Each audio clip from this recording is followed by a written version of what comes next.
So we f***ed up. Looks good. The next one's gonna look better. Probably one of the most important things in the whole process. Weighs 76,000 pounds. What's up, guys? Welcome back to another day in my life in the construction world. Today we are working on a pit for these auto levelers for the semis. As you can see, what we'll show you here in a little bit, we had to start with nothing. If you come over here and take a look at this, this is how it started on the floor, flat, nothing.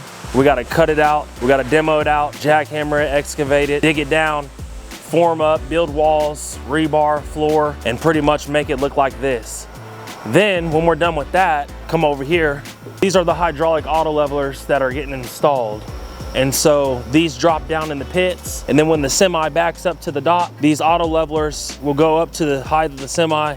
Boom, forklift drives up in it. So this is just kind of the newer way of things that they're doing it. Before, they had some different type of dock auto leveler, which these are old, we're replacing them. This job took us about 4.5 days to do one, so a little bit more than what we expected, but we also ran into some problems. We're gonna strip this out because today, here in just a little bit, they're gonna come and actually install the first one so we can get started on the second one so that they don't lose dock space.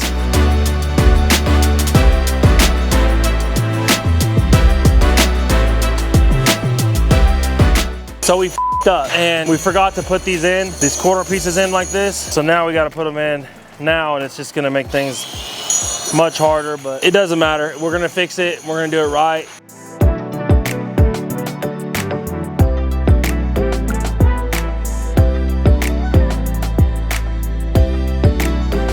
All right, yeah, so we welded those in place and that piece is not moving. When you're welding, the most important thing, aside from everything else, is the surface of your metal needs to be clean. So y'all gotta make sure you prep it before you weld it, because if it's not, it can be contaminated and the weld won't stick and then it'll just break off. All right, guys, we're all done. We're gonna come over here tomorrow and start on this one, demo this all out. See, as I was telling you earlier, these are the old style right here that come up and then they lift up. And then if you come over here and you take a look at this, the whole purpose of these is so when these big trailers back up to these docks, there's a ramp that goes up into the semi-trailer so the forklifts can come in and out. This is the older style. The newer style is much better, stronger, safer, and faster. Looks good. The next one's gonna look better. We'll see you over there at the next project.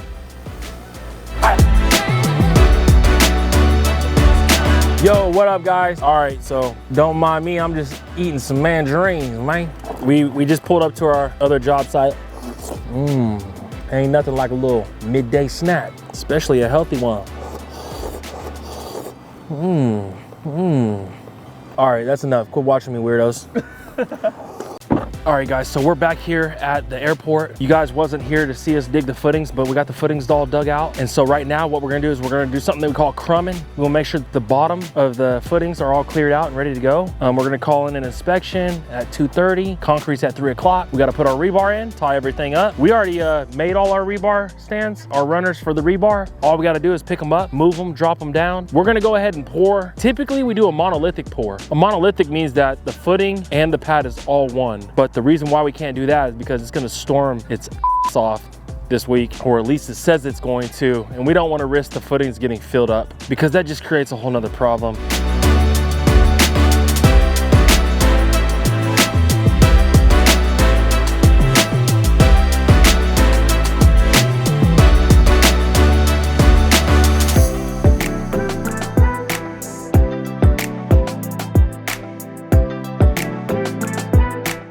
All right, guys, so we got the rebar in, we got the string lines up, and I wanted to tell you guys about something. Come over here, show you guys these batter boards. So we call them batter boards. It may be different names elsewhere, but the whole purpose of these boards is to make sure it holds our string lines up for our building pad. So this determines everything. This is probably one of the most important things in the whole process, because if the batter boards are off, even by 1 inch, if you come over here and take a look at this, we got 2 screws here because when we were squaring it up, we had to move it. If this is off, the whole building's off. These are very crucial. So we got our string lines up. So when we're pouring our footings, we can make sure that when we place our rebar, because obviously it's flimsy right now until concrete gets in the footing and it holds it up. Whenever we get the concrete in the footing, we'll know that 6 inches off of the pad. So we'll determine the pad with the string line and we'll move these accordingly. We're ready to go.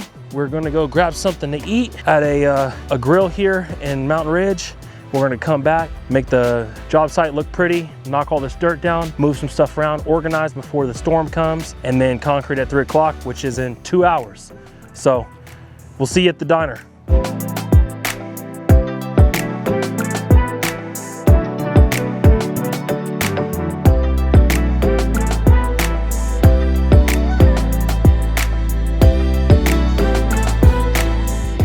There's 10 yards on this truck, weighs 76,000 pounds.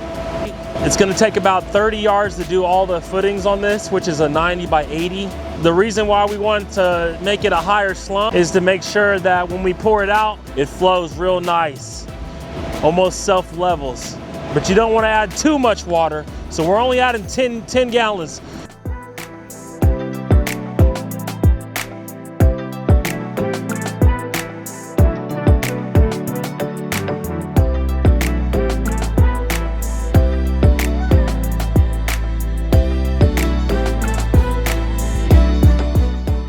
All right. So guys, we got the footings are poured out. Now what we do is we set our string lines up and then we make sure our bar is where it needs to be at according to the string line. Make sure that's all straight. It just makes things a lot easier. It makes everything line up. So when we go to bending everything down, putting everything together in our forms, that it's not too close to the form and there's enough concrete between the form and the rebar.